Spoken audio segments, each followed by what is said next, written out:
del 3 de febrero de 1978. A Julio Jaramillo le encuentran ustedes una piedra de tamaño bastante grande en la vesícula. ¿No es así? Sí, era una piedra sumamente grande que había producido una distensión de la vesícula biliar por el peso, una dilatación, con peligro de romperla. El riesgo quirúrgico que nos dio el cardiólogo era de grado 3-4, era sumamente peligroso porque era un hipertenso descompensado, 24-12 de presión. Una vez operado Julio, aparentemente las cosas están bien, pero sucede algo en la noche del sábado 4 al domingo 5 de febrero. ¿Qué ocurrió? ¿Qué hizo él? Esa noche Julio comete una imprudencia, quizá por el dolor, tengo entendido, porque trató de levantarse en la cama donde él estaba, y para levantarse se vio que tenía un dren de Kerr que estaba puesto en el colédoco. Entonces él imprudentemente se lo saca. Al extraerse el dren, que sirve para que la bilis salga al exterior, entonces se produce un derrame de bilis a la parte interna. Y como consecuencia esto puede llevar a una peritonitis biliar. Es un producto muy corrosivo, ¿no? Corrosivo, sí, corrosivo. Ya. Entonces eso sucedió de madrugada. Eso sucede en la madrugada del domingo. Y por la urgencia que esto produce, había que reintervenirlo para colocar nuevamente el dren de Kerr en el lugar de eso. Entonces se realiza la segunda operación. Se realiza una segunda operación. ¿Serán las 5 o 6 de la madrugada? ¿De la mañana? De la mañana, sí. Sí. Probablemente por lo que usted me contó anteriormente, por la anestesia a la que fue sometido Julio durante la operación, el paciente no respira bien, tiene problemas. ¿Qué sucede entonces? Julio tenía un antecedente que creo que pocos lo saben. Tenía un antecedente asmático, entonces tenía problemas respiratorios. Después de la segunda intervención, él ya no puede respirar normalmente, tiene dificultades para su respiración. Entonces es necesario que venga un médico especialista en... Y es ahí que aparece el doctor Moyano. Ahí aparece el doctor Edgar Moyano, que venía haciendo un posgrado en Miami en terapia respiratoria. Ya. Y él le administra o le pone un respirador automático y se lo entuba para que pueda respirar Julio Jaramillo. Se trataba de un aparato respiratorio algo nuevo en el medio, ¿no? Sí, nosotros no lo conocíamos porque teníamos otro tipo de respiradores. Entonces, bajo la supervisión del doctor Moyano se puso este aparato. Doctor, usted después de la operación tuvo que ausentarse de la ciudad. Si no mal recuerdo, regresa a la clínica Domínguez el día domingo a las 12 del día.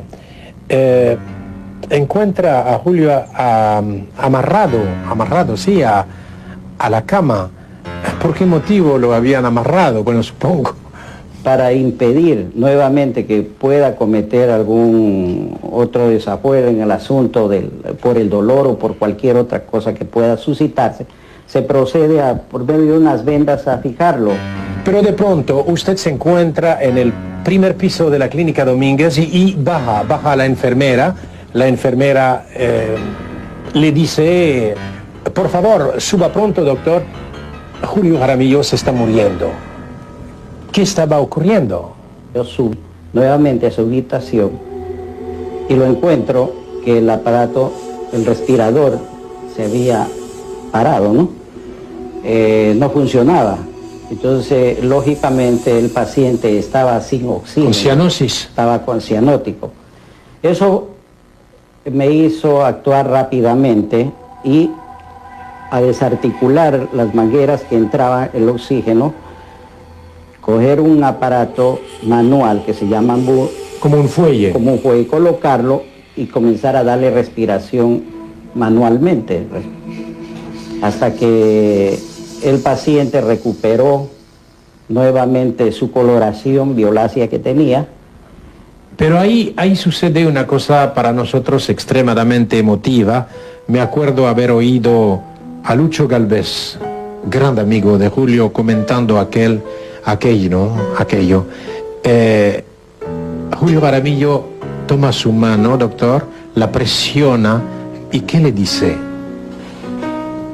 Julio tenía temor a morirse y me dice, me coge de la mano y me solicita una pluma para poder escribir, porque él no podía ya hablar porque estaba nuevamente entubado.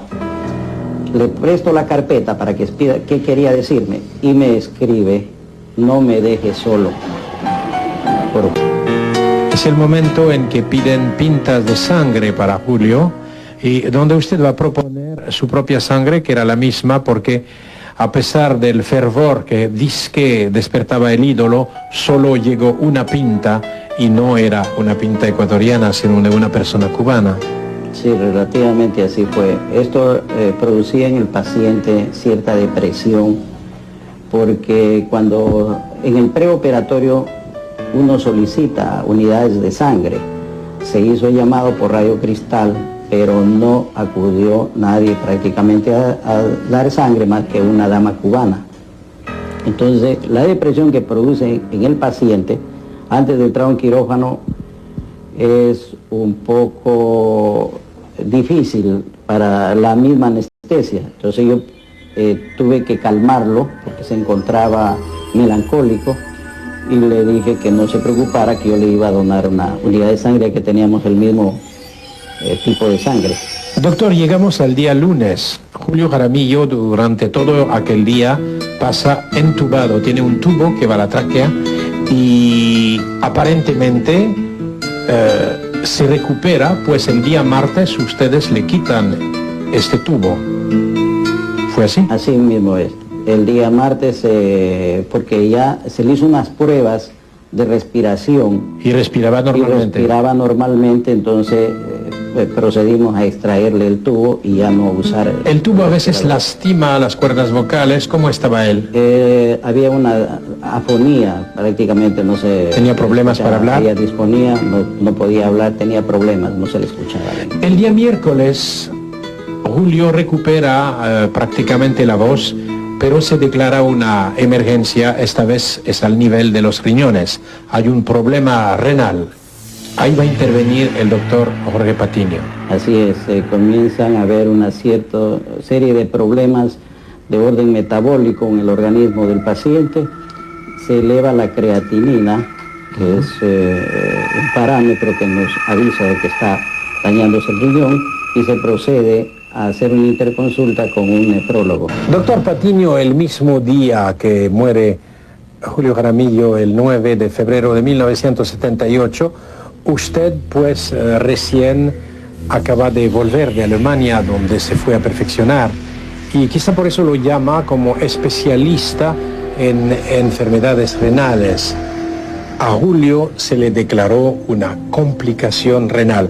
Quisiera que trate usted de recordar aquel momento y que nos diga qué es lo que encuentra, cuál es el cuadro clínico que encuentra en Julio y qué hace usted.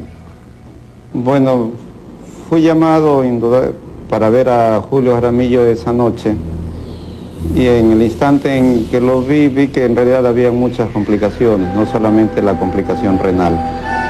El paciente estaba con insuficiencia respiratoria, estaba con el abdomen distendido, y aparte de ello en la sonda vesical se notaba que no había producción de orina. Es decir, la insuficiencia renal sí existía como parte de un daño general. Se han forjado muchas historias alrededor de la muerte de Julio Jaramillo. Ciertos hasta han hablado de mala práctica médica. ¿Podría usted, doctor Patiño, decirnos, bueno, de qué murió Julio, por un lado? Por otro lado, se hubiese salvado al